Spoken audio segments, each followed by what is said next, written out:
Ah, je suis désolée, je reviens. Ah ouais, j'avais pas vu. Étant donné que nous devons boucler la chose, hein, la boucle doit être bouclée. Ah, mon commandant voulait intervenir dans le live et franchement, je vous dis qu'il y a des dossiers que j'ai envie de déposer. Je relance pour que mon commandant soit entendu. Donc, revenez, revenez, la famille, revenez. Mon commandant doit parler. Je l'appelle là en direct. Je n'avais pas vu l'appel. Nous allons donner la parole à mon commandant qui, lui, était à Genève.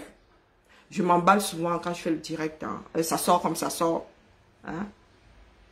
Je pense que je vais plutôt l'appeler en ligne directe. Ou je vais le prendre en duo. Ah non, mais c'est pour entendre mon commandant. Coucou, mon commandant, je suis désolé, je n'avais pas vu l'appel. J'ai coupé le direct, mais je viens de le relancer pour que tu sois entendu. Non, ça ne veut pas l'appel. Comment va? C'est fait. Moi, j'y tiens, parce que je n'ai pas envie de me trimballer certaines choses-là. Non, non, non, non. C'est bon. Il faudrait que les choses reprennent différemment là, à partir de septembre. Non. Je ne sais pas ce que tu voulais dire à nos frères, mais le temps qu'ils arrivent, tu es en ligne. Je t'appelle en ligne direct. Ou je te prends ici sur le direct. Je sais comment. Tu es déjà en direct. J'ai relancé, j'ai rien que pour toi, dès que j'ai vu ton appel. Bah, fallait pas, c'était juste pour apporter quelques précisions. Fallait pas. Trop tard. Apporte la correction ou la précision. Ça a le mérite d'être entendu. Hein. Je peux dire un certain nombre de bêtises, donc si tu as quelque chose à corriger, à confirmer ou à infirmer. Pas une correction par rapport à toi, c'est... En fait, aujourd'hui... tu veux que je te prenne en direct ou bien tu parles comme ça via le téléphone? Ah non, pas moi comme ça via le téléphone. Ok, ça roule. Donc, qu'il soit entendu.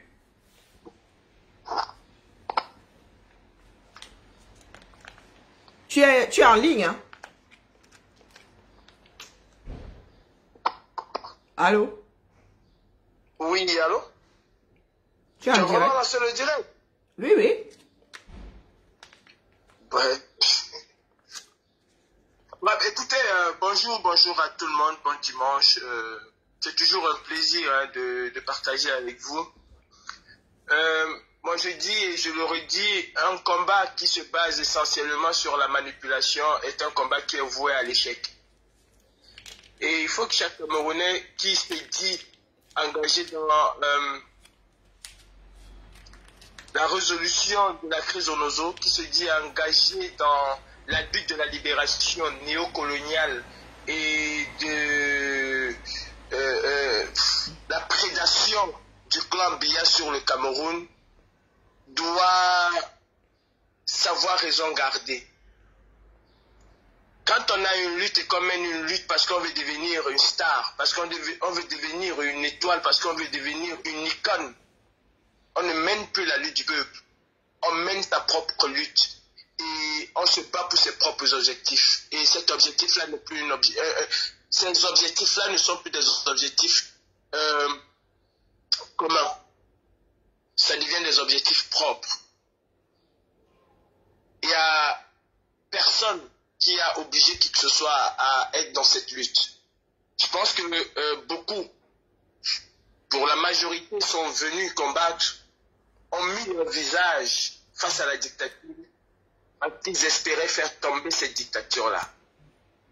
Et on se rend compte aujourd'hui que les gens ne combattent plus pour la dictature, mais ils combattent pour se bâtir une ossature, pour se bâtir une légende. On ne devient pas une légende en se forgeant dans le mensonge. Ce sont tes actes qui font de toi la légende que tu es. Et nous ne menons pas une lutte de fait. Nous ne menons pas une lutte pour être des amis, mais nous menons une lutte pour porter l'aspiration d'un peuple, c'est-à-dire pour libérer un peuple. Les réseaux sociaux nous ont donné un outil de communication phénoménal. Qu'un temps soit peu, nous avons utilisé cet outil pour sensibiliser le peuple camerounais. pour conscientiser le peuple camerounais. Et une fois qu'on a, que certains d'entre nous, acquis une certaine petite notoriété, on s'est dit qu'on pouvait devenir les rois à la place du roi. Il y en a même qui ont dit que s'ils arrivaient à étudier, ils ne laisseraient jamais entrer un quelconque opposant, ils prendraient cette place, parce qu'ils ne se battent pas pour quelqu'un. Donc vous comprenez tout ce que certaines personnes peuvent penser dans leur tête. Nous avons été à Genève. Pendant 1 an, personne ne vous a dit qu'il y avait un procès contre Paul Biya. Personne pendant 1 an. C'était un procès contre l'hôtel intercontinental et qui était su et connu par tous. D'où vient-il qu'aujourd'hui, expressément, ça devient un procès contre Paul Biya? C'est tout simplement parce que les gens cherchent d'une manière ou d'une autre à se mettre en avant. Et c'est dommage. C'est dommage d'utiliser la manipulation pour se faire une carapace. Parce qu'une carapace que tu peux faire, si elle est truffée de mensonges, de manipulation, cette carapace va finir par s'effriter. Je dis aux âmes, aux personnes qui, parce qu'on chante le nom d'une personne, parce qu'on chante le nom de quelqu'un, il faut forcément croire à ces gens qui chantent à longueur de journée le nom d'une personne. Faites très attention. Le Cameroun ne va pas changer pour un camp si jamais le Cameroun va changer. Le Cameroun changera pour tous les Camerounais, y compris pour ceux qui ne se battent pas. Et nous ne devons pas jeter l'anathème sur ceux qui ne se battent pas. Au contraire, nous devons tout faire pour que ceux qui ne se battent pas puissent prendre conscience et rejoindre ceux qui se battent. Quand un combat est devenu une affaire, à chaque fois que des gens sont en opposition, deviennent subitement des infiltrés, je suis désolé, vous chassez des gens. Nous avons été à Genève, nous avons mené une opération, nous avons été arrêtés, gardés à vue, et une ordonnance pénale a été rendue contre nous. Pour ceux qui savent un peu le droit, il y a une différence entre un jugement et une ordonnance pénale. C'est deux choses bien différentes. L'ordonnance pénale, c'est quelque chose de très simple, très simplifié. Et un jugement, c'est beaucoup plus complexe. Je tiens à vous dire que le procureur ne nous a jamais entendus à Genève. Le procureur s'est basé sur les faits qui lui ont été relatés par la police et sur la vidéo des caméras de vidéosurveillance. Il a pris sa décision sans jamais auditionner qui que ce soit parmi nous. Il nous a fait entrer dans une salle, il nous a lu nos droits et il nous a dit quelle était sa décision. C'est sa décision à lui. Et il nous a dit, vous avez le droit, bien évidemment, de contester cette décision. Mais sachez que vous pourriez, au cas où vous allez la contester, soit je changerai d'avis, soit je vais alourdir votre peine. Et dans le cas échéant, je ne pense pas pouvoir changer d'avis parce que les faits sont là. Et les faits sont contre vous. C'est ce qu'il a dit à chacun d'entre nous. Nous avons tous écopé des amendes et de l'interdiction de nous retrouver à l'hôtel intercontinental et à la représentation diplomatique camerounaise en Suisse. Pour deux cas, c'était de 3 mois. Pour une autre, parce qu'il y a eu récidive, cela a été prolongé à 6 mois. C'est ça la vérité. Et si quelqu'un vient vous apporter un éclairage et qui ne vous apporte pas la preuve de ce que cette personne dit, alors ce n'est que manipulation. Ce n'est que mensonge et ça n'arrange pas le combat. Nous sommes dans un combat de justice et quand un combat de justice se transforme en mensonge, alors ça porte tout nom que vous pouvez donner, mais ce n'est plus un combat de justice.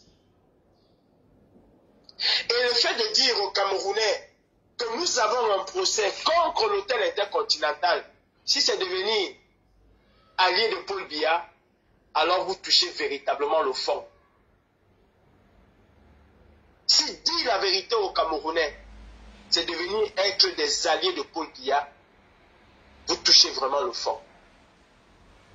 Il y a des moyens beaucoup plus simples pour toucher l'hôtel intercontinental et faire même en sorte que Paul Biya ne vienne plus à l'hôtel intercontinental.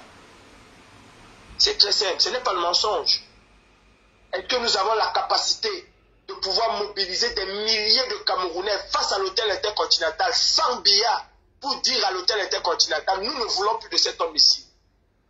Comment on peut faire partie de Biya de l'hôtel intercontinental? 1000, 2000, 3000, 4000 Camerounais devant l'hôtel intercontinental, c'est une très mauvaise publicité pour elle, pour cet hôtel. Fabriquer des mensonges pour vouloir rester dans le combat ou pour faire croire aux gens qu'on est en train de faire un combat, c'est d'endormir les milliers de Camerounais qui ne veulent pas et qui ont peur de se lever. Que cette personne qui brandit le procès, soi-disant un procès, et je vous rappelle que c'est une audition, ce n'était même pas un procès ce jour-là, c'était une audition pour ceux qui avaient donné leur accord d'être entendus et de répondre aux questions. C'est la première fois que le procureur nous entendait, parce qu'il ne nous a jamais entendus. Il n'a jamais posé la question à quelqu'un, pourquoi tu étais à l'hôtel intercontinental? Jamais. C'était l'occasion pour lui de nous écouter, de nous entendre, de nous poser les questions. Et c'était, comme il le dit lui-même, une audience préliminaire. Donc ce n'était même que le début. Comment une audience préliminaire peut devenir finalement quelque chose où on a tranché, on a donné des années de prison à quelqu'un? Est-ce que nous menons un combat pour aller en prison et sortir brandir les épaules? J'ai été en prison, j'ai fait 6 mois, j'ai fait 10 ans, j'ai fait 20 ans de prison. C'est ça le combat que nous menons. Mes frères, depuis 2018, nous courons après Biya. Et je tiens à vous rappeler une chose très importante. C'est notre capacité de mobilisation que nous avons eue qui a fait en sorte que Emmanuel Macron puisse dire à Paul Biya, si tu ne libères pas Kamto, moi je ne veux pas te voir en France. Je ne te reçois pas. Je dis, ce n'est pas notre force de nuisance sur Facebook qui a fait dire cela à Paul Biya. C'est la capacité de mobilisation. C'est le fait que quand Macron était assis dans sa maison ou dans son palais, chaque samedi, il voyait au moins 5 000, 4 000, 3 000 Camerounais dans les rues pour scander Paul Biya, dictateur, Macron complice. On aurait beau pu être 10 000 à suivre un live Facebook, cela n'aurait eu aucun impact sur la décision de Macron de dire à Paul Biya, si tu ne libères pas un Kamto, moi, je ne te reçois pas chez moi. Je ne veux pas te voir. Retenons-le. Si nous sortons du terrain pour nous accaparer de Facebook et être les rois de Facebook, alors ça ne vaut plus la peine de continuer ce combat. Parce que ça n'a aucun impact sur les décideurs. Si nous allons truffer notre combat de mensonges, au lieu de faire venir des sympathisants, nous allons plutôt faire fuir les gens. Parce qu'ils vont se rendre compte qu'ils ont affaire à une bande de personnes de reconnaissance ou de quoi que ce soit, je ne sais pas. C'est pas ça la qualité d'un combattant. C'est pas ça la lutte pour la libération d'un peuple. Se mettre en avant à tout prix, par tous les moyens. Y compris pouvoir marcher complètement nu pour dire aux gens, je suis le Zeus, je suis le roi, je suis le seigneur du combat. Sans moi, le combat n'existe pas. Non. Sans nous, le combat de la libération du Cameroun arrivera à ce moment. Nous ne sommes que des participants. Comme l'a été les Oumyobé et les autres, chacun a joué sa partition. Eux, au moins, ils ont joué leur partition à bon escient. Ils n'ont jamais cherché à être au devant de quoi que ce soit. Tout ce qui les intéressait, c'était la libération du Cameroun. Ce n'était pas venir ouvrir les yeux, accuser Atangandi d'ouvrir les yeux et faire pareil. Non. Mes chers frères, ça commence à être fatigant. Ça commence à être lassant. Et beaucoup de soutien du combat commence à partir. Regardez la colère de Longuet Longuet.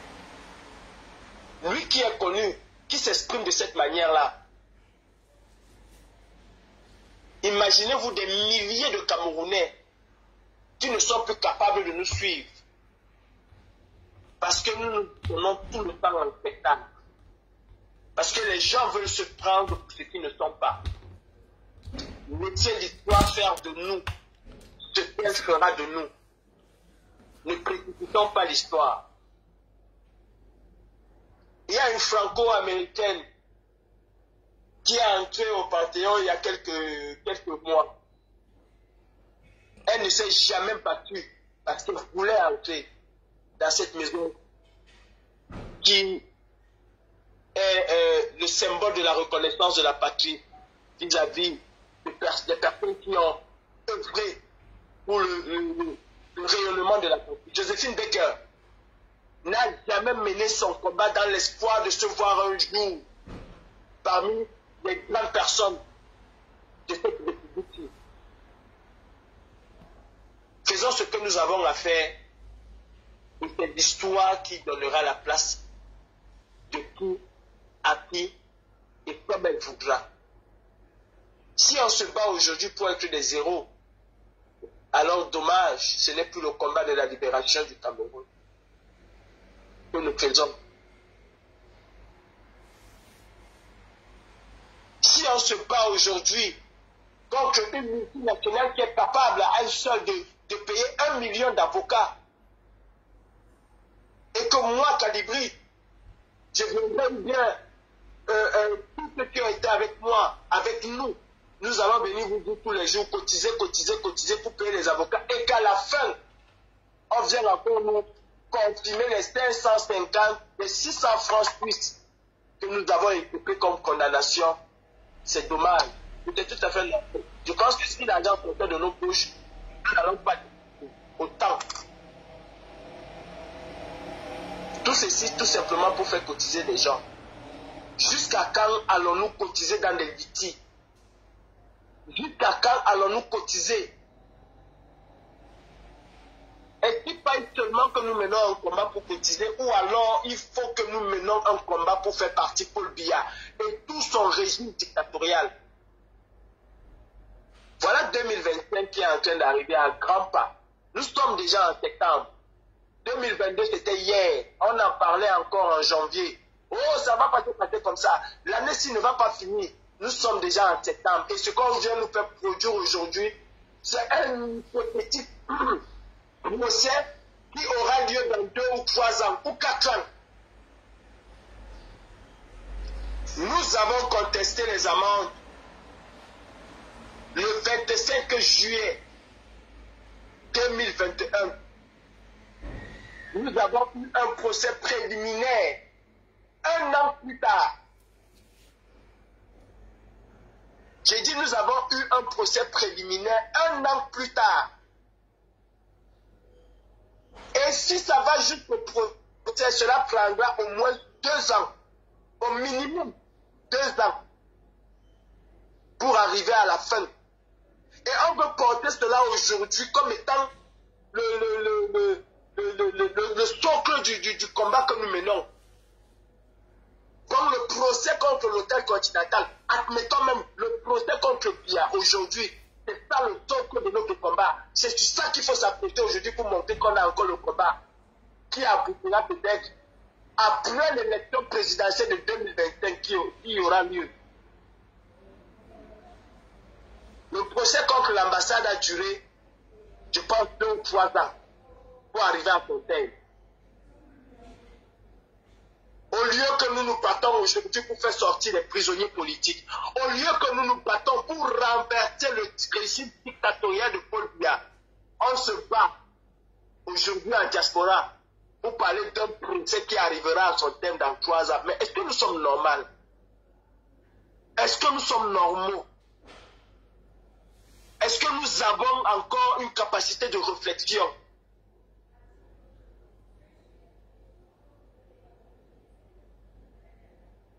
Comme Madame la générale des généraux, Madame la Zeus, la Dena, la guerrière, l'alpha et l'oméga du combat, celle-là même qui porte le combat en elle, vient vous dire un certain nombre de choses.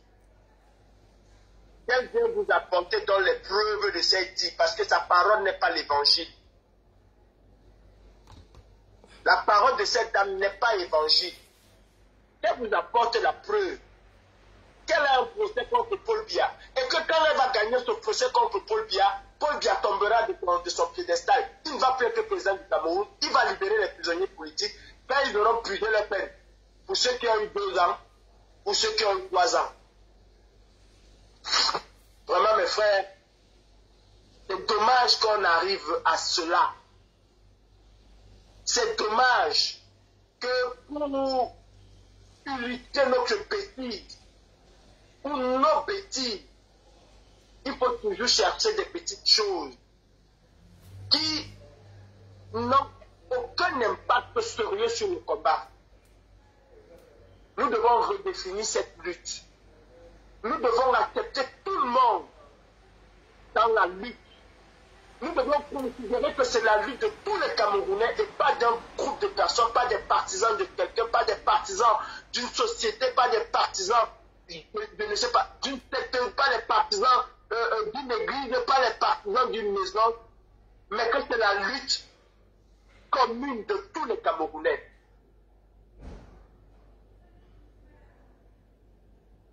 Tant que nous n'allons pas comprendre que ce combat que nous menons, c'est un combat qui concerne 28 millions de Camerounais, ou voire 30 millions de Camerounais. Nous n'allons arriver nulle part. Depuis 2020, que le combat a pris des élans personnels, nous avons perdu, mais perdu énormément. Pour ceux qui ne le savent pas, il a été annoncé en France, je pense que c'était en novembre 2019, grâce à la capacité de mobilisation, grâce à ces Camerounais et Camerounaises de toute origine qui se retrouvaient tous les samedis. À la dernière minute, la présence de Biya a été annulée. Je dis à la dernière minute, la présence de Biya a été annulée. Et c'est même à la place de la République que les gens des services secrets sont venus nous dire ce que vous faites a porté les fruits parce que Biya ne viendra plus comme il était annoncé. Macron avait reçu un certain nombre de chefs d'État, mais sauf Biya. C'est parce que les Camerounais, les Bassa, les Douala, les Bamileke, les Nordi, tous les Camerounais se retrouvaient tous les samedis. Et ils étaient fiers pour d'aucuns de laisser leurs travaux pour venir marcher pour la libération du Cameroun. Et ces Camerounais-là, 99,99% sont des faux profils. Vous ne voyez que les jours de marche. Parce qu'ils se confondent dans la foule. Beaucoup commentent là. Vous ne connaissez pas tout ça. Ayons un peu du respect pour ces gens. Ayons du respect pour ces gens qui ont donné du leur, qui ont fait de ce combat ce que ce combat a été. Ce n'est pas nous, ce ne sont pas nos actions qui ont fait de ce combat ce que ce combat a été. Ce sont nos capacités de mobilisation. qui avait pour slogan le Cameroun, qui avait pour slogan la dictature de Paul Biya et la complicité d'Emmanuel Macron.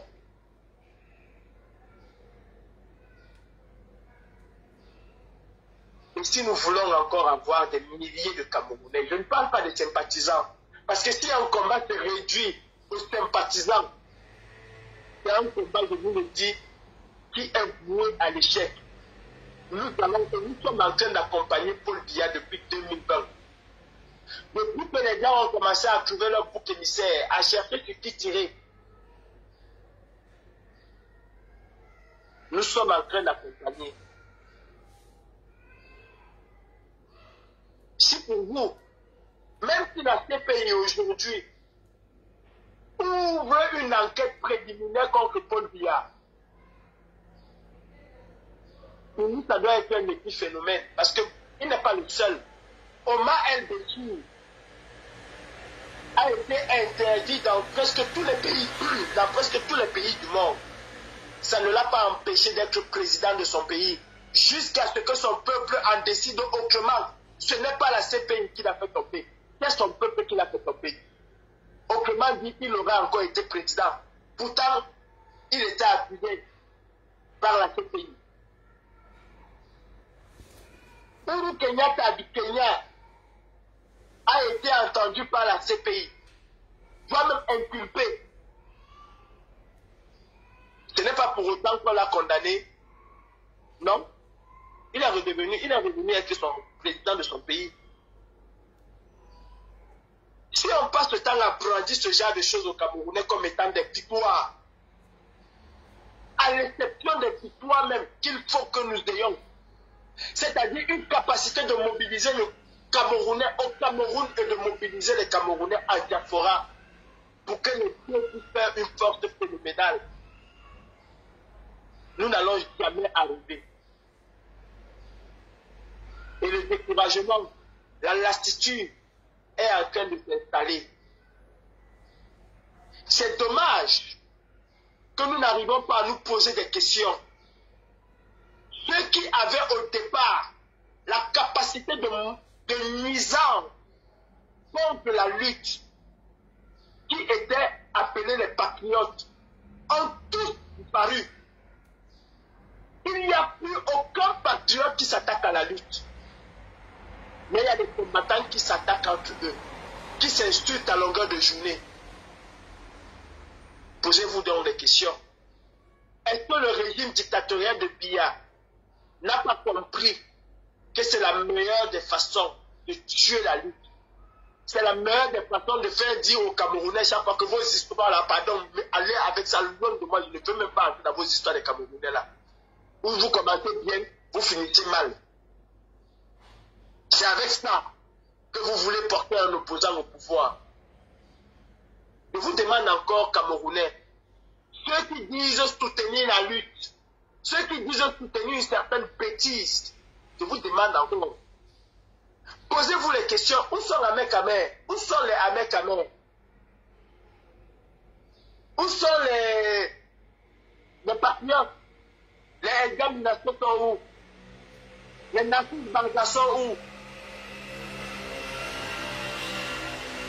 Où sont tous ces gens-là qui au quotidien faisaient des lives pour s'attaquer à la lutte?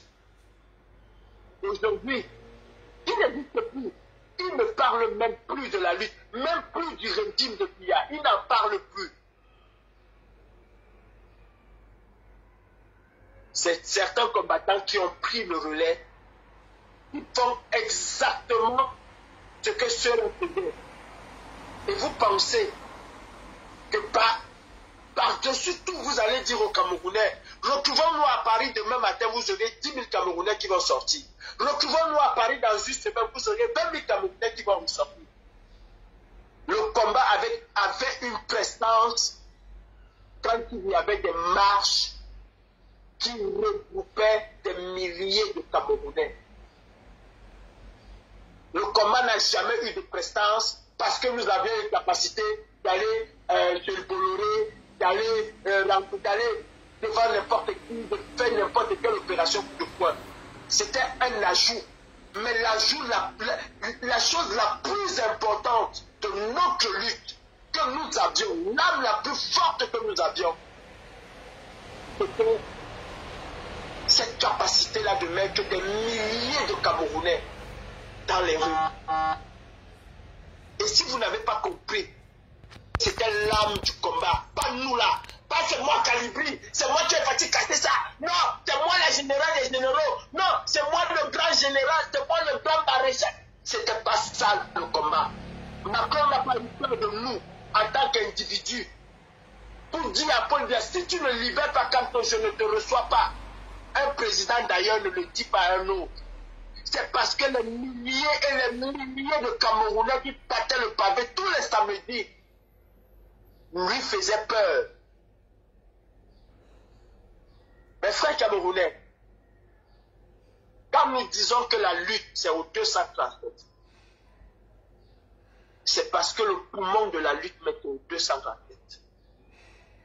Nous n'avons pas la capacité de nuisance en termes de destruction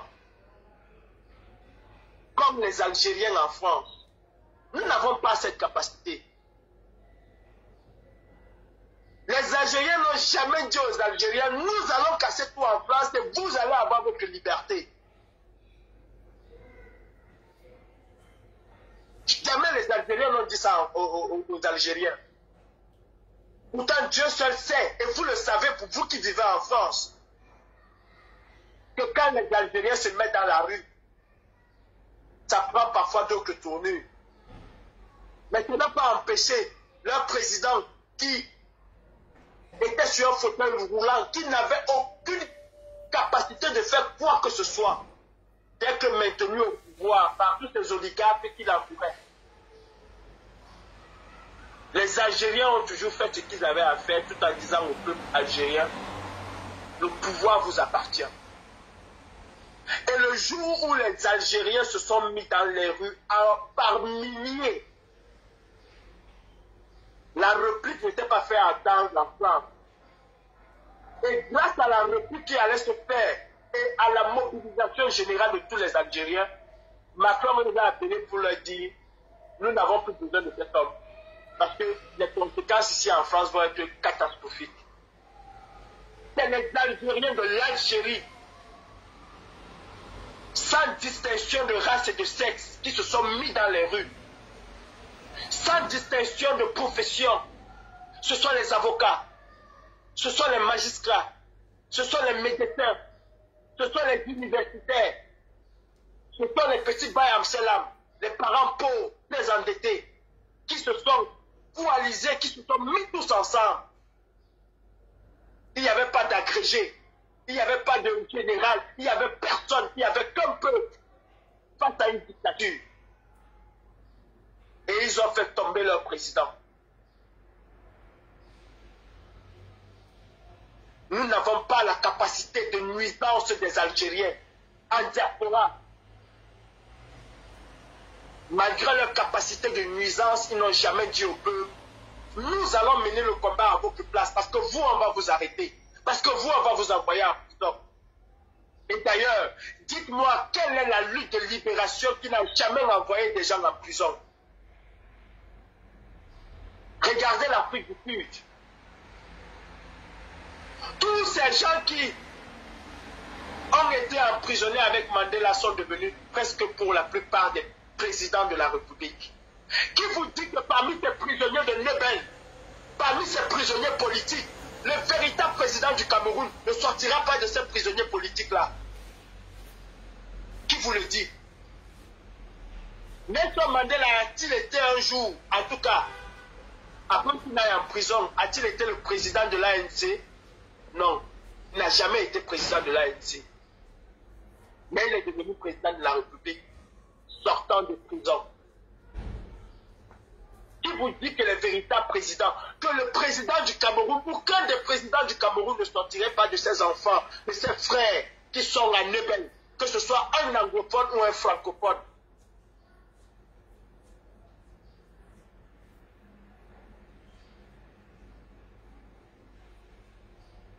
Ils ont été arrêtés.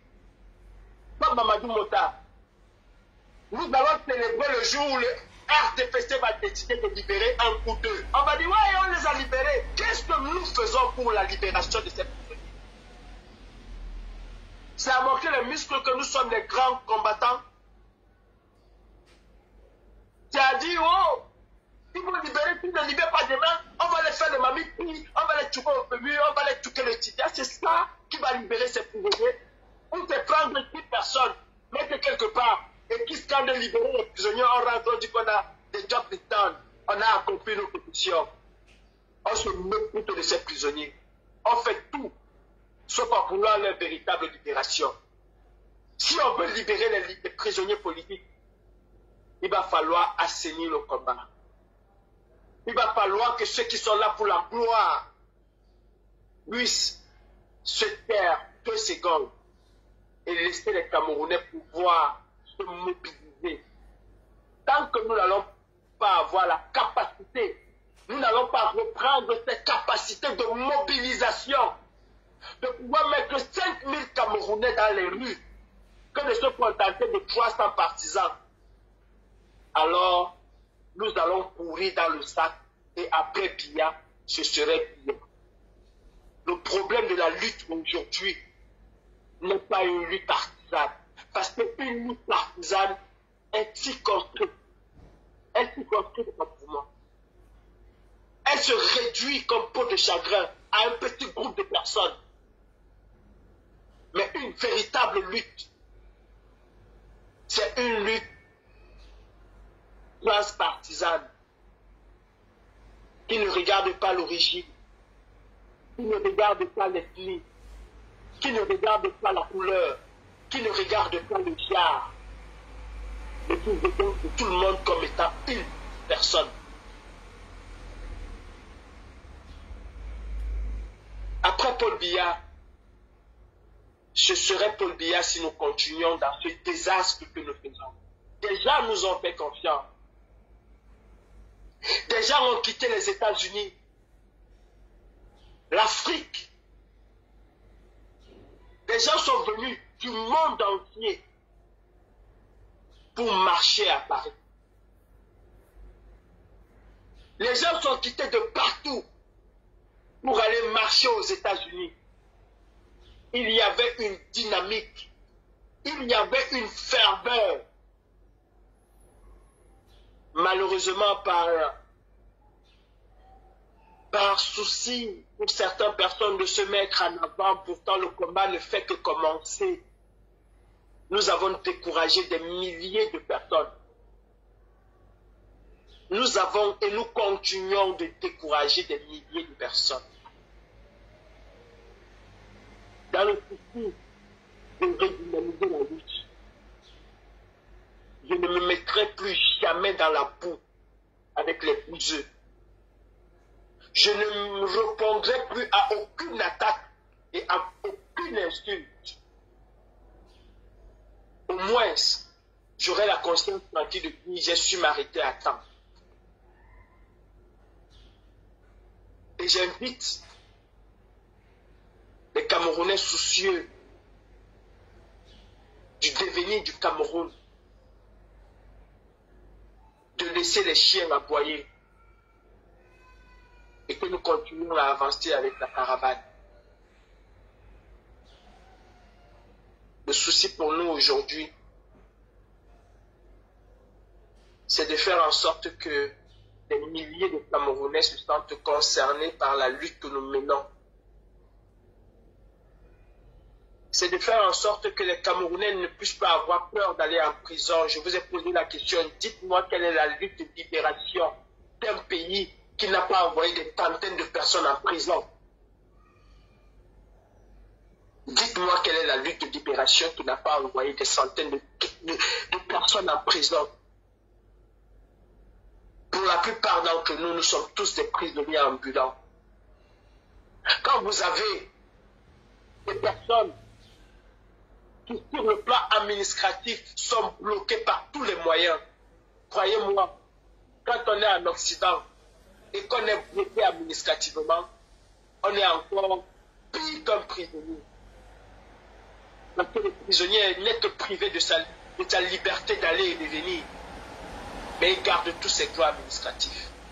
Je connais des milliers de Camerounais qui sont des faux profils qu'on appelle, mais qui ont été reconnus par les services secrets et qui ont du mal à renouveler leurs papiers. J'ai dû intervenir pour beaucoup, pour qu'on puisse renouveler leurs papiers. Ils sont aussi des prisonniers, à la seule différence qu'ils ne sont pas entre quatre murs. Mais je peux vous dire, je préfère être prisonnier entre quatre murs au Cameroun que d'être administrativement bloqué en Europe, surtout en France. Demandez à ceux qui sont passés par des blocages administratifs ce que ça fait. Fils du planteur disait encore l'autre jour, au Cameroun, il n'avait jamais connu ce qu'on appelait le stress, la maladie qu'on appelle le stress. Mais en Europe, il a compris ce que c'est que cette maladie. C'est même l'une des pires maladies. Et croyez-moi, quand vous êtes en prison à Nebel, vous n'avez pas le stress. Mais quand vous êtes bloqué administrativement en Europe et en France en particulier, le stress est une maladie permanente qui vous amène droit à la mort. Nous avons perdu une artiste camerounaise ici, Valérie Wapso, qui est partie du stress. Beaucoup de gens pètent des plombs en Europe ici, partant du stress, qui est un danger permanent pour eux, qui est détruit à petit feu. Nous sommes tous des prisonniers. Oui, ils sont entre quatre murs. Oui, ils sont privés de liberté. Mais n'en demeure pas moins que nous, pour la plupart, nous sommes aussi des prisonniers. Le fait même pour nous de ne pas pouvoir un jour dire au revoir à nos parents, c'est de la prison.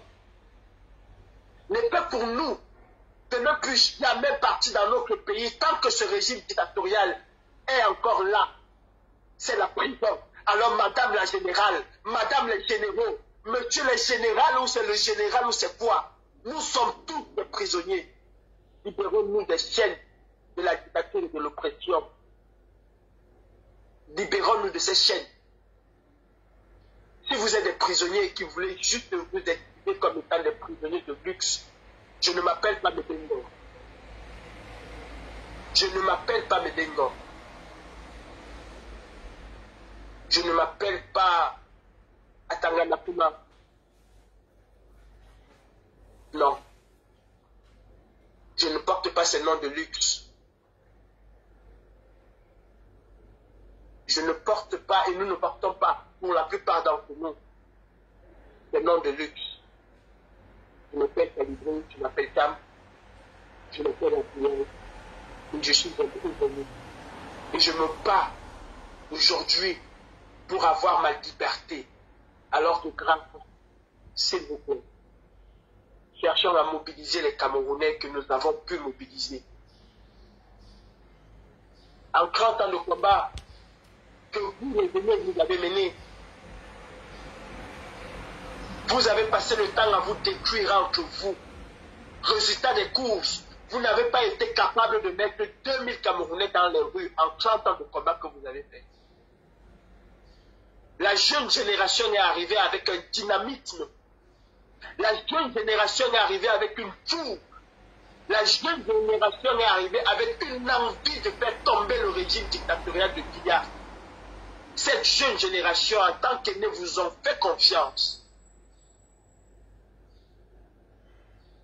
Et vous avez ramené avec vous tout ce que vous avez pu faire contre vous en 30 ans. Et vous avez inoculé ce virus à la plupart d'entre nous.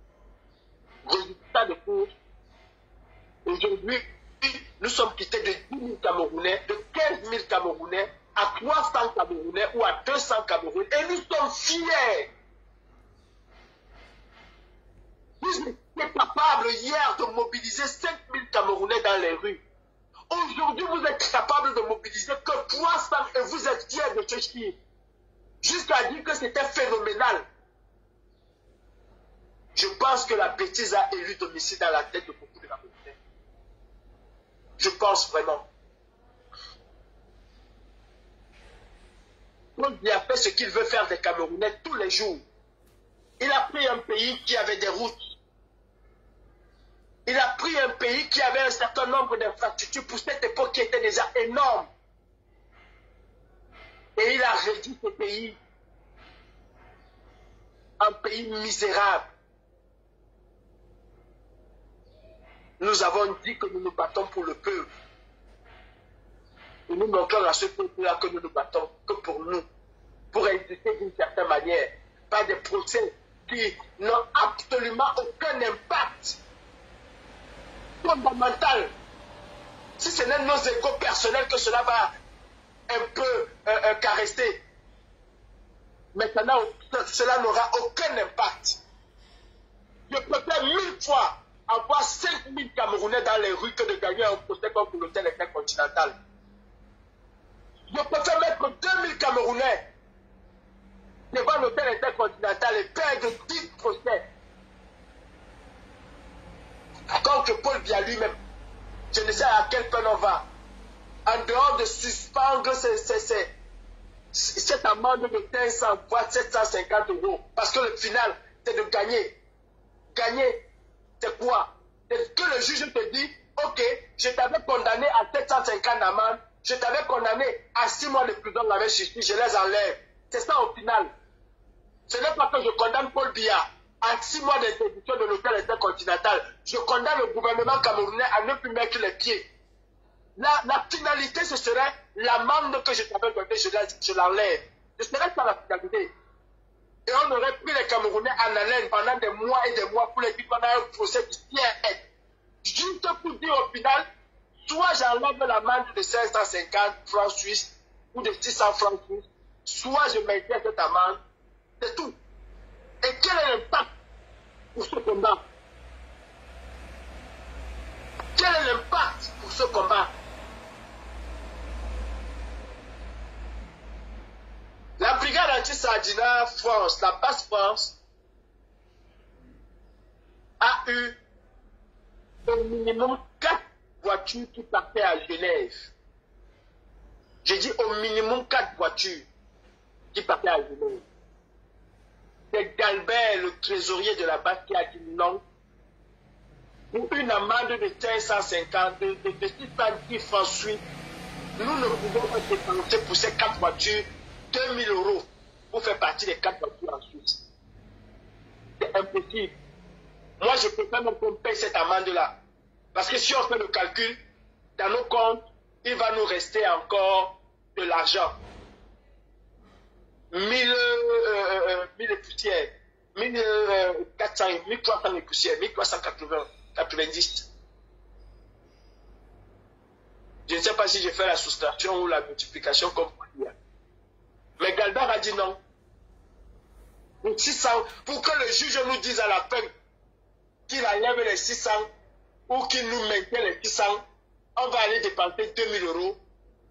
Il ne peut pas, il n'accepte pas ça. En tant que trésorier, en tant que comptable, il ne peut pas accepter une pareille bêtise. C'est pour ça que la brigade anti-Sardina n'a envoyé qu'une seule voiture. Et selon lui-même, il n'a jamais voulu que j'aille au procès. Il a même voulu que je renonce et je lui ai dit même que j'avais déjà renoncé. On va vous faire croire que c'est aujourd'hui que j'ai renoncé. Depuis le début, j'ai dit que je n'étais pas dans cette histoire. Les gens vont aller dépenser 10 000 francs suisses pour faire annuler 600 francs suisses. Je vous laisse vous-même faire le jugement. Mais je vous dis, si nous ne pensons pas à repartir cette lutte, sachez-le, nous accompagnons le régime Biya dans ce que ce régime est en train de faire. Et l'ennemi ne vient jamais de loin. Fils du planteur dit souvent, l'ennemi le plus mortel, c'est l'ennemi de l'intérieur. Parce que c'est le plus destructeur et il vous détruit à petit feu. L'ennemi le plus mortel et le plus destructeur, c'est celui de l'intérieur. Posez-vous les questions. Où sont passés les patriotes? J'aimerais que tout le monde écrive sur Facebook aujourd'hui Où sont passés les patriotes? Qui a pris la place des patriotes?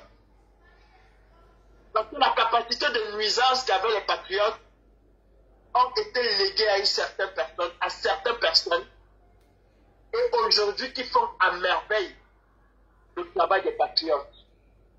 Et nous n'allons jamais mettre 5000 personnes dans la rue. Nous n'allons plus jamais, si nous continuons comme ça, mettre les Camerounais dans la lutte pour dire non à ceci, non à cela. On aurait pu faire même libérer les prisonniers, que il y a le voulait ou pas, si on avait encore gardé cette capacité. Et que les Camerounais pouvons nous samedi à tel endroit, et que les Camerounais répondaient comme ils ont toujours répondu. Si aujourd'hui les Camerounais ne répondent plus, c'est parce que pour la plupart, ils ont compris que nous sommes dans un cinéma, nous sommes dans un film. Nous les avons trompés, nous les avons trahis. La trahison n'est pas seulement aller dire, aller faire allégeance à Paul Biya. Ce n'est pas seulement ça la trahison. Même dans nos actes, dans nos paroles, il y a de la trahison. Comme aujourd'hui, tu appelles Jean-Paul, c'est le général des généraux, c'est le prince des princes. Demain tu dis non, Jean-Paul c'est un frère qui m'avait trompé. Après demain tu appelles Christophe. Non, ça c'est mon grand guerrier, c'est le commandant des commandants, c'est le général des généraux, c'est lui qui fait la révolution. Après demain tu dis non, celui-là c'est un traître, il faut vous méfier, il m'avait trompé, il est devenu à tête de Paul Biya. Après demain, moi tu tiens avec tout le monde et toi, c'est tout que tout le monde, ce sont des traîtres. C'est tout finalement le vrai traître. Il n'y a jamais un procès à Biya à Genève contre l'hôtel intercontinental. Il y a eu une ordonnance pénale qui nous a interdit un périmètre bien déterminé et qui nous a donné une amende. Et la contestation de l'amende, c'est ça qui suit son cours. Elle va durer 2 ans, elle va durer 1 an, elle va durer 2 jours. Au final, ce serait pour dire si oui ou non nous payons l'amende ou pas. Ce n'est pas un procès en tant que tel. C'est pour nous dire, oui madame, vous allez payer les 610 €. Donc, vous avez été sonné de payer. Ou oui madame, ou oui monsieur, vous n'allez pas payer ça. Nous avons fait une erreur. Ok, on ne vous condamne à rien. Merci madame, au revoir, c'est fini. Ça répond juste à 2 questions. Je paye ou je ne paye pas. C'est tout ce que ça répond. Ce n'est pas qu'on va te demander que qu'est-ce que Paul Biya fait. Ah non, Paul Biya va venir te dire que non, tu manques. Ce n'est pas ça. C'est pour dire oui ou non, je paye. Le juge te dit, le procureur te dit si tu payes ou si tu ne payes pas. S'il maintient sa décision ou s'il ne maintient pas sa décision. Et d'ailleurs, je vous rappelle que la première partie a déjà été purgée, c'est-à-dire l'interdiction a déjà été purgée. Donc aujourd'hui là, il ne reste que payer l'amende ou pas payer l'amende. C'est ça le véritable enjeu de ce procès. Et faire croire que c'est un procès contre Paul Biya, c'est la manipulation. Et c'est de faire en sorte que les milliers de Camerounais ne se lèvent pas, parce qu'ils se disent tous les jours que nous avons des procès contre Paul Biya. Et c'est ce que je combats. Je ne combats pas le fond, je combats la forme. Un parallélisme qu'il faut bien distinguer. Je n'ai pas posé la question au juge parce que je ne savais pas. J'ai posé la question au juge parce que j'ai compris qu'il y a des gens qui se sont laissés convaincre, même ayant les papiers devant eux, que le plaignant, procès verbal d'audition, Hôtel Intercontinental Genève SA, plaignant, c'est écrit encore sur le procès verbal que chacun d'entre nous a. Procès verbal d'interdiction d'audience. Hôtel Intercontinental Genève SA, plaignant. Ce n'est pas écrit Paul Biya. Et même, si c'était Paul Biya, juste pour nous confirmer ou pas confirmer qu'on paye l'amende, quel est l'enjeu de ce problème? Quel est l'enjeu de ce procès? Le Cameroun est en train de tomber en lambeaux. Et tout ce que nous savons faire, c'est de dire que nous sommes des grands. Je ne suis pas un grand. Je ne suis pas un héros. Je n'ai même pas la moitié d'un héros camerounais. Je ne peux même pas atteindre la cheville de Oumyobé. Je ne peux même pas atteindre la cheville de Lapiro de Mbanga. Je n'atteins même pas sa cheville. Et je ne vois même pas qui peut atteindre la cheville de Lapiro de Mbanga. Vous n'avez jamais vu Lapiro de Mbanga dire aux Camerounais que je suis un héros. Si je ne suis pas là, Paul Biya ne peut pas tomber. Lapiro de Mbanga disait toujours aux Camerounais, Atia ma brother them. Mais we wake up. Mais we go takara na big chatika Congola. You know, the talk say if you are not there, if you are die, if you are not there, man of people more than for day. Soyons des Lapiro de Mbanga. Parce que quand on va même encore au niveau de Oumyobé, c'est encore le grand frère. Soyons un peu comme les Lapiro de Mbanga, qui ont été humbles dans leur combat. C'était le peuple, c'était le Cameroun. Maintenant, ceux qui veulent faire la manipulation, ça n'engage que eux et leurs manipulateurs. Ceux qui ont décidé de faire du combat du Cameroun la chose ou l'histoire d'un seul parti politique, ça n'engage que eux et leurs partis politiques. En 1990, après les accords de la Baule, quand les Camerounais se sont levés, ce n'était pas parce que le SDF était devant. C'était parce qu'autour du SDF, il y avait une coalition de partis politiques qui ne parlaient qu'un et un Cameroun, qui n'avait qu'une seule envie, c'était de faire tomber le régime dictatorial de Paul Biya. Et oui, des gens sont morts parce qu'ils ont cru en cela. Les Camerounais ont donné leur vie pour cela. Et ce n'était pas pour le SDF. Parce que sans les autres partis, le SDF n'existait pas. Chacun avait son poids qu'il avait apporté là-dedans. Et il n'y avait pas de tribalisme là. Il n'y avait pas ce pour nous aujourd'hui. C'était pour le Cameroun aujourd'hui. Et si les villes mortes ont pu durer, c'est parce qu'il y avait une certaine symbiose. Et moi, jetons-nous un peu vers le passé pour dire, malgré les villes mortes, malgré la longueur et la durée des villes mortes, Biya n'a jamais vacillé. Prenons un peu la diaspora comme étant Douala. Parce que nous ne voulons pas réfléchir. Considérons la diaspora comme étant Douala. Douala était paralysée. Les villes mortes étaient respectées à Douala. Qu'est-ce que Biya vous a dit? Tant que Yaoundé respire, le Cameroun vit. Prenons la diaspora comme Douala. Marchons en diaspora. Cachons tout en diaspora. Faisons tout ce que nous voulons de la diaspora. Et Biya va toujours nous dire, tant que Yaoundé respire, le Cameroun vit. Et c'est ce qui se passe. Si au moins c'est dans nos discours, nous n'avons pas la haine de l'autre, nous prenons tout le monde comme étant des Camerounais et dire à nos frères du centre, du sud, de l'est, à tous ceux qui vivent à Yaoundé, ce n'est pas une affaire de village, c'est une affaire du Cameroun et le Cameroun nous concerne tous. Quand il y a une inondation à Yaoundé, c'est nous tous qui en pâtissons. Quand nos enfants vont à l'hôpital, on ne cherche pas à savoir si tu parles Fang, si tu parles petit, si tu es Ewondo, si tu es ceci. On cherche l'argent, si tu n'as pas l'argent, on te laisse. Et on a notre pour ces Camerounais-là pour comprendre que si Yaoundé, et si tu n'as peur que de Yaoundé, alors il faut une certaine symbiose entre Camerounais pour que Yaoundé aussi puisse se lever. Comme disait Patrick Ngami, si la poste d'Agra bouge et tu dis tombe, comment on y arrive? Comment on y arrive? Et en disant qu'on est des maîtres de Facebook, alors soyons des maîtres de Facebook.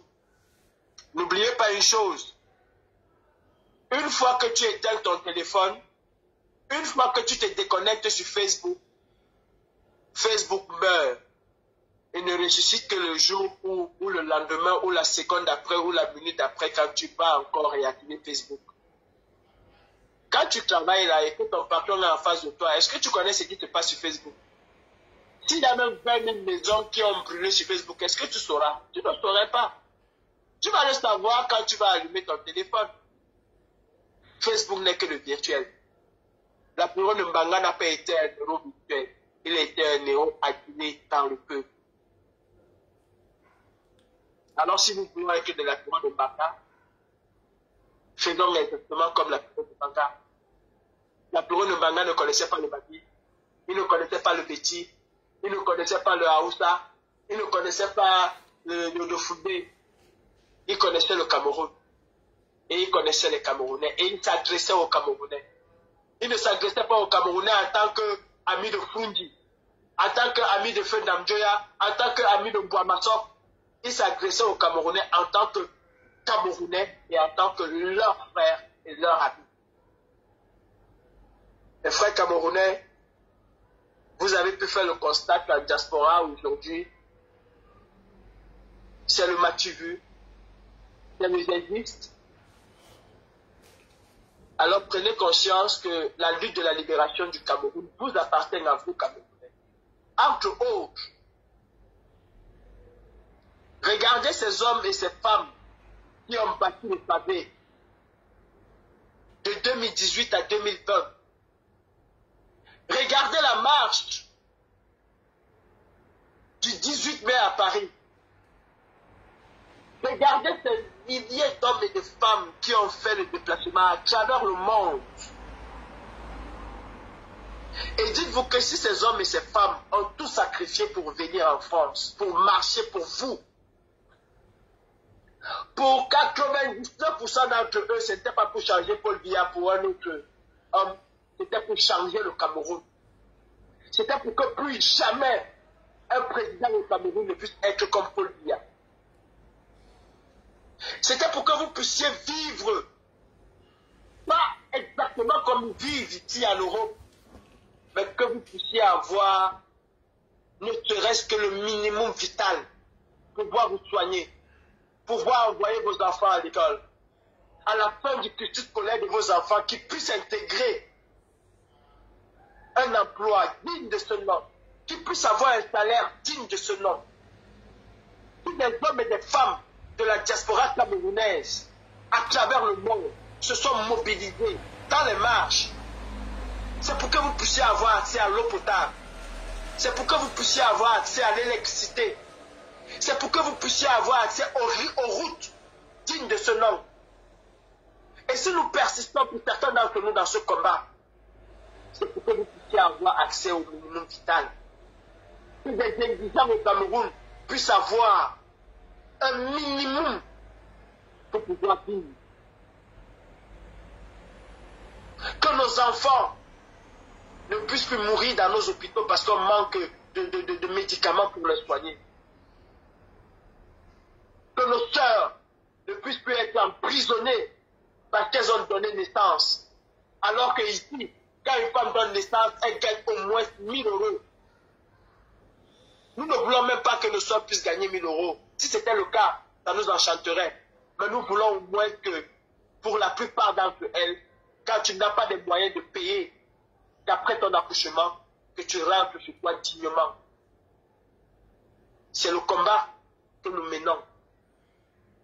Et nous vous appelons à prendre conscience que nous n'allons pas arriver si vous aussi ne prenez pas conscience que vous méritez mieux que ce que vous avez aujourd'hui. Que vous preniez conscience qu'il n'y a pas que Brenda Biya qui peut s'habiller. Que vous preniez conscience qu'il n'y a pas que Brenda Biya qui peut aller faire des vacances je ne sais où. Que vous preniez conscience que vous aussi vous pouvez bien vous habiller. Vous pouvez bien vous soigner. Vous pouvez avoir de l'électricité. Vous pouvez manger à votre faim. Voilà pourquoi nous nous battons. Pas parce que nous voulons être des ministres demain. D'ailleurs, pour la plupart d'entre nous, nous sommes des cadres et des illettrés. Comment pourrions-nous être des ministres dans un pays que nous voulons voir reformer de fond en comble? Les frères camerounais, aucun peuple ne s'est libéré à travers sa diaspora. La diaspora a été une composante de la libération, mais la diaspora n'a pas été la libération. Elle a été l'émanation, elle a été comment je veux dire, la courroie de transmission. Elle a été peut-être la locomotive. Mais une locomotive complète a besoin des wagons. Et les wagons, c'est vous. En tout cas, un train qui se dit un train est composé d'une locomotive et des wagons. Et s'il n'y a que la locomotive, elle s'appellera juste la locomotive et pas le train. C'est l'ensemble qui forme le train. Si vous vous laissez berner par des gens qui vous disent que nous allons changer le Cameroun, et qui sont d'ailleurs incapables de faire libérer un seul prisonnier politique, imaginez-vous le changement du Cameroun qu'ils veulent. Nous allons changer le Cameroun tous ensemble, du nord au sud, de l'est à l'ouest. Et pour ça, il faut une prise de conscience collective. Arrêtons de dire dans les chaumières que Biya, ça ne va pas, que Biya nous tue. Agissons. Et agissons tous ensemble. Pour ceux qui veulent se laisser berner, allez-y, continuez. Ceux qui veulent jouer la Starmania, allez-y, continuez. Mais de grâce, laissez-nous essayer de convaincre encore les Camerounais de pouvoir battre le pavé au Cameroun et de pouvoir organiser, pas tous les samedis, des marches, mais d'organiser, si Dieu le veut, tant que les Camerounais prendront leurs responsabilités, une giga marche en diaspora, tous ensemble, pour soutenir les Camerounais qui prendront véritablement les règnes du combat. La diaspora, ça n'y arrivera pas. Les Soudanais n'ont jamais attendu leur diaspora. Les Maliens ne se sont pas affranchis par rapport à leur diaspora. Elle a été peut-être le catalyseur. Mais ce sont les Maliens qui se sont affranchis. Pendant que nous, au Cameroun, nous avons commencé, beaucoup de pays en Afrique ont pu se libérer. Et nous sommes toujours en train de dire nous sommes les plus forts. Nous sommes les généraux. Nous sommes les générales. Nous sommes les maréchaux, les maréchals, les colonels et les colonels, les commandants et les commandants, ou les commandos et ceci, cela. 2025 arrive à petits pas. Et à ce rythme-là, Biya prendra le pouvoir et nous ne ferons absolument rien. Ou alors, même de prendre de ta tombe si Biya décède, et nous va continuer à gouverner le Cameroun et nous n'allons rien faire. Ce que nous allons faire, nous allons ouvrir le Facebook, bavader ce que nous avons à bavader, refermer le Facebook et partir dormir. Les frères camerounais, c'est bien beau d'écouter le Congossa sur Facebook. Ça doit peut-être des soucis, je sais pas. Mais c'est encore plus beau de dire que je suis un citoyen. Je ne suis pas seulement important que quand il faut aller voter, j'ai mon mot à dire. Et mon mot c'est que trop c'est trop. Ça doit s'arrêter. Il y a un petit message à l'endroit de l'opposition camerounaise. Chers opposants camerounais, vous êtes à l'image de cette diaspora fracassée, fracturée, les guéguerres de gauche à droite. Mais si ce n'est pas moi, ça ne marche pas. Et avec ça, vous n'allez jamais faire tomber un baobab monstrueux comme Biya.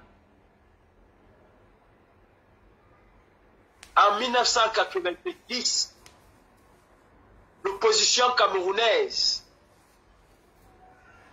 a fait peur, a fait vaciller le régime Biya parce qu'elle était unie. En 1990, en En 92, autant pour moi, l'opposition camerounaise a gagné une élection au Cameroun et a eu le pouvoir de faire tomber Paul Biya. Parce que là encore, elle était unie. Bravo Guéguerre, vous avez tous désolidarisé les Camerounais de la chose politique. Le Camerounais engagé de 90 n'est pas le même Camerounais engagé de 2000, de 98, de 2018, de 2020, de 2022. Le Camerounais a gardé ce côté amer de l'opposition qui a tué ses enfants, qui a envoyé ses enfants en prison et qui au final a partisé avec Paul Biya. Les Camerounais ont aimé la politique. Et depuis 90, 92, les années 2000, vous êtes à l'image de cette diaspora qui depuis 2020 se déchire et effrite au quotidien la lutte. Il est temps que vous aussi vous preniez conscience que face à un monstre, à un baobab monstrueux, satanique comme Biya, les Camerounais vont se reconnaître dans une union sacrée de l'opposition camerounaise. Et tant que vous n'allez pas arriver à cette union sacrée, où le SDF, l'UNDP, l'ADD, le MRC,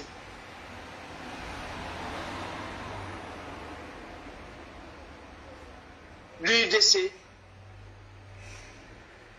voilà les partis un peu représentatifs du Cameroun. Je ne parle pas des croissants partis. Mais tant que ces leaders-là, ceux qui sont à l'Assemblée et ceux qui n'y sont pas, tant qu'ils ne vont pas former une véritable coalition, tant qu'ils ne vont pas montrer une certaine unicité aux Camerounais, alors tous autant qu'ils sont, tous autant que vous êtes, vous contribuez au désamour des Camerounais et de la clause politique. Un homme politique, ce n'est pas celui qui a la capacité de remplir une salle de 40 000 personnes ou de 100 000 personnes. Si tel était le cas, Éric Zemmour n'aurait jamais été battu en France. Si tel était le cas, si la capacité de mobilisation dans un meeting est le déterminant pour l'élection présidentielle ou pour une élection, je peux vous assurer que Mélenchon aurait été président de la République en France. Parce que la capacité de mobilisation dans les meetings, il l'avait. Il n'a pas crié au hold-up. Parce que les institutions sont faites de telle enceinte que chacun reconnaît sa victoire ou sa défaite. Méfiez-vous des charlatans qui tournent autour de vous en vous faisant croire que vous êtes des dos. Monsieur Cabralibi, monsieur les leaders de l'opposition camerounaise, c'est un appel du cœur que je vous lance. C'est un enfant du Cameroun qui vous appelle à vous unir contre Paul Biya, contre la dictature et contre le néocolonialisme qui s'est installé au Cameroun. Regardez le sacrifice de toute cette diaspora que vous adulez, que vous aimez. Regardez dans la souffrance dans laquelle vivent les Camerounais. Et vous savez, vous le savez, qu'aucun parti politique de l'opposition véritablement ne va battre Paul Biya. Et même si un parti de l'opposition arrive à gagner Paul Biya, quand il va être lâché par les autres, ce qui s'est passé avec John Fundi va continuer de se passer. Et d'ailleurs, Quel est l'opposant camerounais qui a eu la capacité de mobilisation qu'avait John Frundi? Quel est le parti politique au Cameroun qui a eu la capacité de mobilisation qu'avait le SDF? Aucun. Comme président élu, John Frundi aussi a été président élu. Tout le monde le sait. Est-ce que nous avons porté John Frundi où il fallait qu'il soit? Nous avons accompagné Paul Biya dans une contestation terrible, en promettant chaque jour des choses que nous ne faisons pas et qui n'allont pas, qui ne vont pas être faites.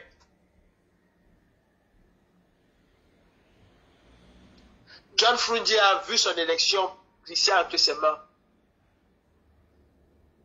Et peut-être c'est la raison pour laquelle il est devenu le meilleur ami et le meilleur allié de Paul Biya.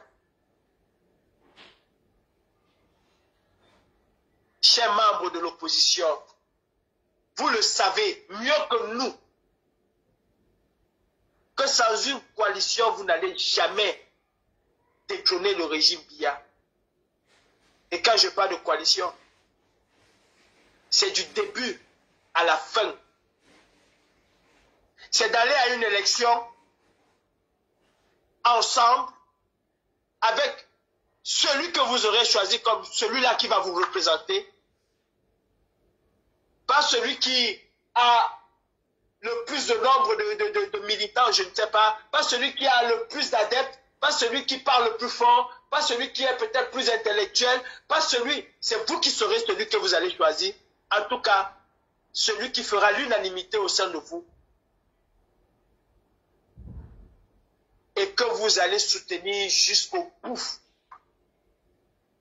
Quand il dira que nous, l'opposition camerounaise, nous avons gagné cette élection, que tous ensemble, vous allez appeler vos partisans, vos sympathisants, vos adhérents, vos militants à contester d'une seule voix celui qui aurait gagné l'élection présidentielle ou quelque élection que ce soit. Pour la plupart d'entre vous, vous vous préparez pour 2025.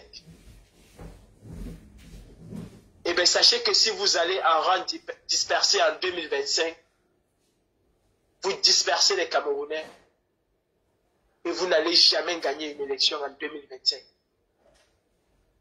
Si le même code électoral qui a fait perdre et qui fait perdre les élections à l'opposition camerounaise n'est pas changé, ce n'est pas le même code électoral qui, par extraordinaire, vous ferait gagner ou vous fera gagner une élection.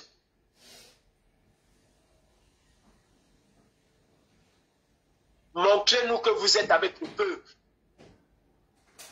Montrez-nous que vos rêves, ce n'est pas de remplacer Biya, mais c'est le changement du Cameroun. Alors soyez unis. Soyez un. Formez. Soyez la NUPS du Cameroun. Vous avez été des milliers à porter Mélenchon. Mélenchon a réussi à faire quelque chose que beaucoup n'ont pas réussi. À ressouder en quelque sorte la gauche française dans la NUPS. Et aujourd'hui, elle est une force politique.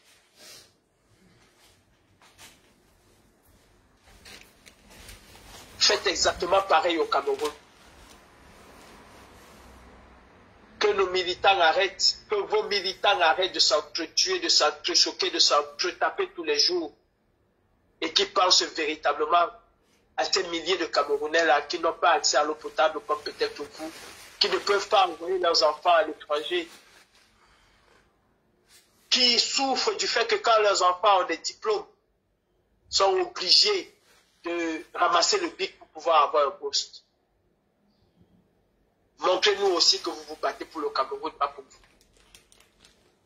vous. Je vous souhaite un très bon dimanche. Peut-être mes propos vous ont heurté, vous ont blessé. Je suis un activiste et d'ailleurs, un activiste n'a jamais vocation à plaire. L'activiste, c'est celui qui crée l'électrochoc. C'est celui qui crée le choc. C'est celui qui crée un débat.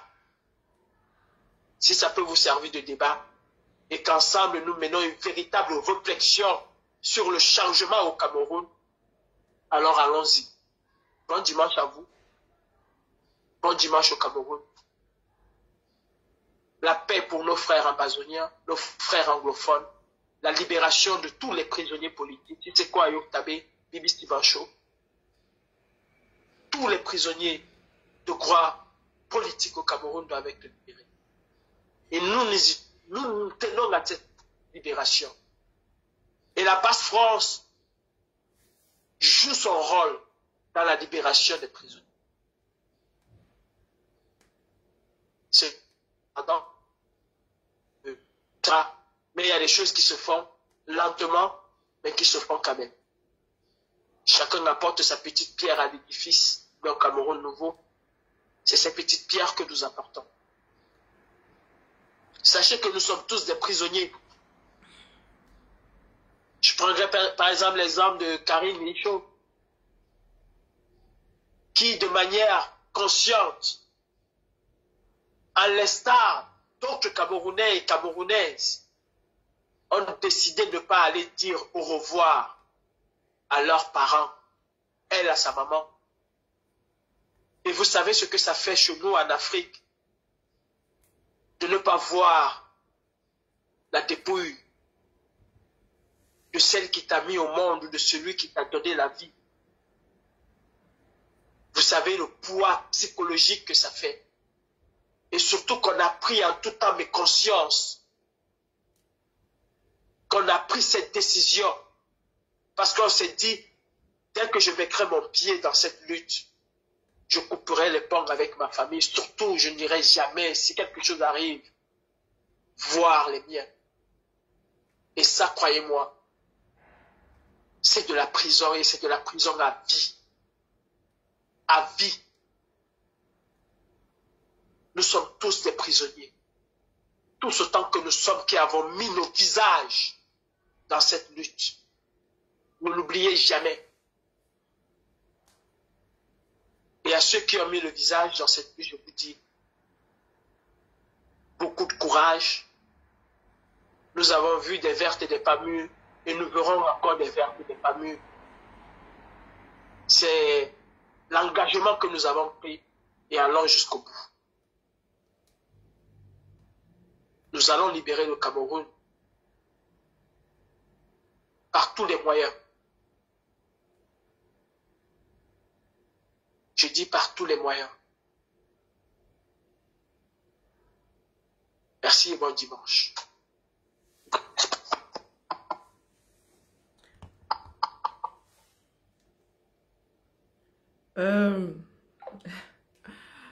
Vous connaissez mon fils qui était censé intervenir.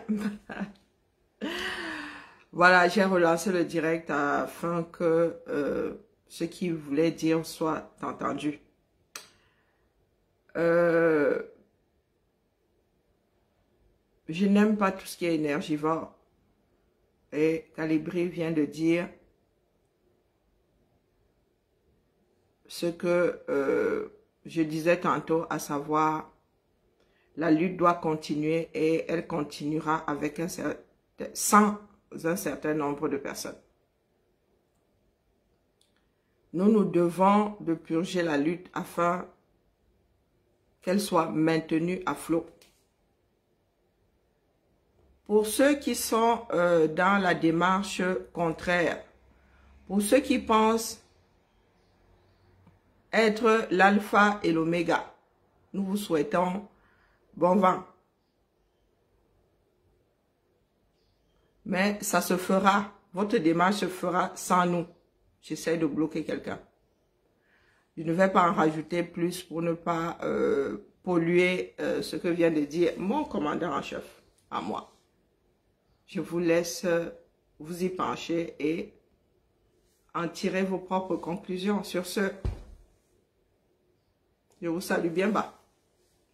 À demain pour la matinale, entre 9 et 10 heures. Bonne journée à nous tous. Ciao.